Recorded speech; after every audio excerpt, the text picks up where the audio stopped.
ابتدائے آفرینش سے ہی انسان بیماریوں سے نجات کے لیے نت نئے طریقے دریافت کرتا آیا ہے۔ ان طریقوں میں مادی طریقے جیسے جڑی بوٹیوں سے علاج کے ساتھ ساتھ کچھ روحانی طریقے جیسے دم درود، جھاڑ پھونک اور ریکی وغیرہ جیسے طریقے شامل رہے ہیں۔ موجودہ دور جدید میڈیکل سائنس کی ترقی کا دور کہلاتا ہے اور جسے ایلوپیتھی کہتے ہیں۔ اس شعبے میں ریسرچ کو نمایاں حیثیت حاصل ہے، تاہم ریسرچ کے سبب اس میں انتہائی ترقی کے باوجود بہت سے امراض جیسے ذیابیطس، فالج، بلڈ پریشر اور کینسر وغیرہ کا علاج نہیں ہو سکتا۔ جہاں تک مادی علاج کا تعلق ہے، جیسے ایلوپیتھی ایک عام آدمی کی سمجھ میں آ جاتی ہے کہ دوا کھانے کے بعد ہضم ہو کر خون میں شامل ہوتی ہے اور پورے جسم میں گردش کرتے ہوئے اس جگہ پہنچتی ہے جہاں بیماری موجود ہے اور اس کا علاج کر دیتی ہے۔ لیکن روحانی طریقے جیسے جھاڑ پھونک، ریکی، قرآنی آیات سے علاج، یہ کس طرح ممکن ہے ایک آدمی کی سمجھ سے باہر ہوتا ہے۔ آج ہم اسی بات کو سمجھنے کی کوشش کریں گے۔ بسم اللہ الرحمن الرحیم۔ اب ہم سورہ رحمان کی زبردست قوت شفا کے متعلق بات کرتے ہیں۔ جیسا کہ ہم جانتے ہیں، قرآن محض رشد و ہدایت کی کتاب ہی نہیں بلکہ اس میں انسانوں کے لیے جسمانی، نفسیاتی اور روحانی امراض کے لیے بھی زبردست شفائی قوت موجود ہے۔ سورہ اسراء کی 82ویں آیت میں اللہ تعالیٰ ارشاد فرماتا ہے، اور ہم قرآن میں وہ چیز نازل کرتے ہیں جو ایمان والوں کے لیے شفا اور رحمت ہے۔ بے شمار تجربات میں یہ بات سامنے آئی ہے کہ قرآن مجید کی شفائی قوت سورہ رحمان میں اپنے عروج پہ دکھائی دیتی ہے۔ سورہ رحمان متوازن آہنگ یعنی ردم رکھتی ہے اور بار بار آنے والی آیت فَبِأَيِّ آلَاءِ رَبِّكُمَا تُكَذِّبَانِ انسان کے دماغ میں ردمک ریپیٹیشن پیدا کرتی ہے، جس سے سننے والے کے اندر سکون اور توجہ پیدا ہوتی ہے۔ نتیجے میں دماغ میں الفا لہریں پیدا ہوتی ہیں۔ ایک صوفی سید صفدر علی بخاری نے ایک طریقہ وضع کیا تھا جس سے سورہ رحمان کی زبردست شفائی قوت کا انتہائی پیچیدہ امراض میں استعمال کیا جا سکتا ہے۔ اس طریقہ کار کو ایک پاکستانی ڈاکٹر محمد جاوید احمد نے اپنے مریضوں پر آزمایا۔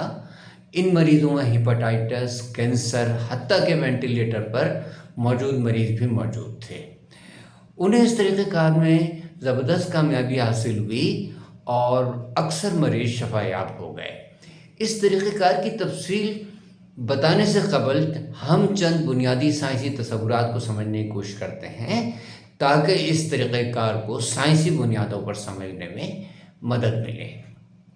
کاسمک انرجی، جس طرح ہماری دنیا کے ارد گرد کرۂ ہوائی کا غلاف موجود ہے جس میں موجود آکسیجن کو ہم اپنی ناک کے ذریعے کھینچتے ہیں اور پھر یہ آکسیجن ہمارے خون کے ہیموگلوبن کے ساتھ مل کر ہمارے تمام خلیات یعنی سیلز تک پہنچتی ہے اور انہیں توانائی فراہم کرتی ہے۔ کرۂ ہوائی کے مقابلے میں کاسمک انرجی پوری کائنات میں پھیلی ہوئی ہے۔ جس طرح کار کے چلنے کے لیے پیٹرول کے ساتھ ساتھ بیٹری سے آنے والا کرنٹ بھی ضروری ہے، اسی طرح ہمارے زندہ رہنے کے لیے خوراک اور سانس کے ساتھ ساتھ کاسمک انرجی کا حصول بھی ضروری ہے۔ کاسمک انرجی خالی آنکھ سے تو نظر نہیں آتی، لیکن ایک خاص فوٹوگرافی جسے کیلین فوٹوگرافی کہتے ہیں، اسے دیکھا جا سکتا ہے۔ سانس تو ہم صرف ناک سے لیتے ہیں، مگر کاسمک انرجی ہمارے جسم کے اندر موجود 7 انرجی سینٹرز ہیں جنہیں چکراز بھی کہا جاتا ہے، ان سے داخل ہوتی ہے۔ چکراز گھومتے ہیں اور انرجی پروڈیوس کرتے ہیں جب اس میں کاسمک انرجی داخل ہوتی ہے۔ یہ انرجی نہ صرف ہمارے جسم بلکہ ہمارے دماغ کو بھی توانائی فراہم کرتی ہے۔ 7 چکراز کی مجموعی توانائی کے سبب ہمارے جسم کے گرد انرجی کا ایک حالہ وجود میں آتا ہے جسے اورا کہتے ہیں۔ یہ اورا ہمارے بے شمار کام کرتا ہے، مثلاً ہمارے لیے دوسروں کے جذبات مثبت بنا سکتا ہے، جس کے زیر اثر وہ ہمارے کاموں میں تعاون کرتے ہیں۔ اس کے علاوہ منفی وائبریشن جیسے نظر بد، حسد، جادو وغیرہ سے بھی ہماری حفاظت کرتا ہے۔ علاوہ ازیں یہ ہمارے پیرا سمپیتھیٹک سسٹم کو بھی فعال کرتا ہے۔ پیرا سمپیتھیٹک سسٹم اعصابی نظام کا وہ حصہ ہے جو جسم کو آرام، سکون اور بحالی کی حالت میں لے آتا ہے۔ اسے عام الفاظ میں ریسٹ اینڈ ڈائجسٹ بھی کہا جاتا ہے۔ جب یہ فعال ہوتا ہے تو جسم میں خلیوں یعنی سیلز کی مرمت شروع ہو جاتی ہے۔ اس حالت میں دوا، تھراپی یا قدرتی علاج جیسے ریکی وغیرہ زیادہ مؤثر ثابت ہوتے ہیں۔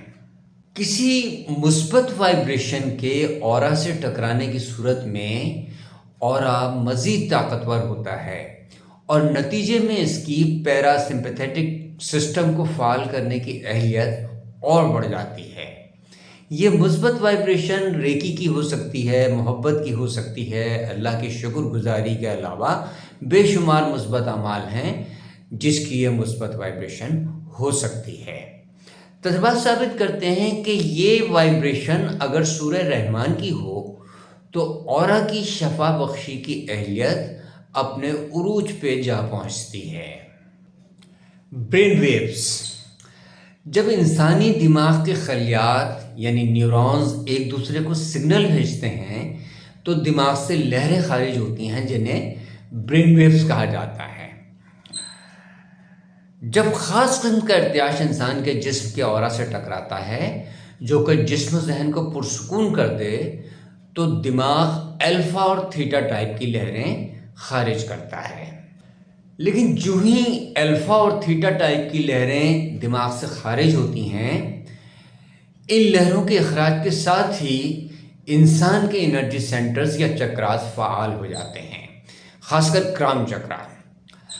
اس کے نتیجے میں کاسمک انرجی جو ہمارے ارد گرد بڑی مقدار میں موجود ہوتی ہے انسان کے جسم میں جذب ہونے لگتی ہے، جس کے نتیجے میں پیرا سمپیتھیٹک سسٹم مزید فعال ہوتا ہے اور دماغ ایسے کیمیکل یا ہارمون بناتا ہے جو جسم میں موجود بیماریوں کے لیے دوا کے کام کرتے ہیں۔ امریکہ کے سرکاری تحقیقاتی ادارے نیشنل انسٹیٹیوٹ آف ہیلتھ کا کہنا ہے کہ قرآن کی تلاوت دماغ کی برین ویوز الفا اور تھیٹا کو بڑھاتی ہے، جس کے نتیجے میں جو سکون پیدا ہوتا ہے وہ پیرا سمپیتھیٹک سسٹم کو فعال کرتا ہے۔ نتیجتاً ذہنی دباؤ، بلڈ پریشر اور دل کی دھڑکن معمول پر آ جاتی ہے۔ پانی پر وائبریشن کے اثرات۔ ایک جاپانی ڈاکٹر مسارو ایموتو نے پانی پر انسانی الفاظ اور جذبات کا مطالعہ کیا۔ اس نے ثابت کیا کہ پانی نہ صرف انسانی الفاظ اور جذبات سے اثر پذیر ہوتا ہے بلکہ ارد گرد کے ماحول اور توانائی سے بھی اس پر فرق پڑتا ہے۔ اس نے تجربے کے طور پر پانی پر کچھ مثبت الفاظ جیسے شکر اور محبت کا استعمال کر کے اس پانی کو منجمد کیا اور اس کے کرسٹلز بنائے۔ وہ کرسٹلز نہایت خوبصورت اور متوازن تھے۔ پھر اس نے کچھ منفی الفاظ جیسے نفرت، مر جاؤ پانی پر استعمال کر کے اسے منجمد کیا اور کرسٹل بنائے۔ اس مرتبہ کرسٹلز بے ترتیب اور بھدے تھے۔ اس طرح سے یہ بات ثابت ہوتی ہے کہ پانی نہ صرف انسان کے الفاظ، کیفیات بلکہ ارد گرد کے ماحول اور توانائی سے بھی متاثر ہوتا ہے۔ اس کے بعد بعض لوگوں نے قرآن کی تلاوت اور دعاؤں کے اثرات کا مطالعہ کیا۔ جب اس تجربے میں انہوں نے کرسٹلز بنائے تو وہ نہایت خوبصورت اور متوازن تھے۔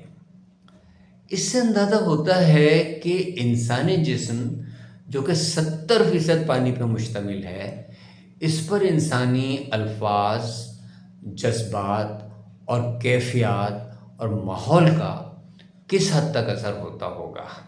اب ہم سید صفدر علی بخاری کے سورہ رحمان کے طریقہ علاج پر بات کرتے ہیں۔ اس طریقہ علاج کے مطابق مریض کو سورہ رحمان کی تلاوت سنائی جاتی ہے اور اس کے سرانے پانی کا گلاس رکھ دیا جاتا ہے۔ جب تلاوت ختم ہو جاتی ہے تو اس سے کہا جاتا ہے کہ وہ 3 مرتبہ نہایت محبت کے ساتھ اللہ اللہ اللہ کہے، اور یہ کہتے ہوئے وہ پانی پی لے۔ یہ عمل 7 دن تک دن میں 3 مرتبہ کرایا جاتا ہے، یعنی صبح، دوپہر اور شام۔ تجربات سے پتہ چلا ہے کہ اگر تلاوت بغیر ترجمہ ہو تو بہتر نتائج حاصل ہوتے ہیں۔ اس کی وجہ صاف ہے کہ مریض کے کان میں مستقل عربی متن کی وائبریشن پہنچتی ہے۔ دوسری بات، تجربات میں یہ سامنے آئی کہ اگر یہ تلاوت مصر کے قاری عبدالباسط صمد کی آواز میں ہو تو کامیابی کا تناسب بڑھ جاتا ہے۔ قاری عبدالباسط ڈوب کر تلاوت کرتے تھے اور تلاوت کے دوران وہ غالباً الفا یا تھیٹا لیول پہ ہوتے تھے، اس لیے ان کی آواز میں تلاوت مزید اثر انگیز ہو جاتی ہے۔ اس تمام تر گفتگو کا خلاصہ یہ بنتا ہے کہ اگر کسی پیچیدہ مرض میں علاج کے روایتی طریقوں کے ساتھ ساتھ سید صفدر علی بخاری کے سورہ رحمان کے طریقۂ علاج کو آزمایا جائے تو نتائج مزید بہتر ہو سکتے ہیں۔ یہ ضروری نہیں کہ صرف مریض افراد ہی اس تلاوت کو سنیں۔ اگر نارمل صحت مند افراد بھی اس کو دن میں کم از کم ایک بار سننا معمول بنا لیں تو کچھ ہی عرصے بعد وہ اپنے جسمانی، نفسیاتی اور روحانی معاملات میں انتہائی بہتری محسوس کریں گے۔ آخر میں یہ کہنا چاہوں گا کہ یہ تلاوت نیٹ پہ تو دستیاب ہے لیکن اکثر ڈاؤن لوڈ ہو نہیں پاتی۔ اگر آپ چاہیں تو ہمارے چینل سے بھی ڈاؤن لوڈ کر سکتے ہیں۔ شکریہ۔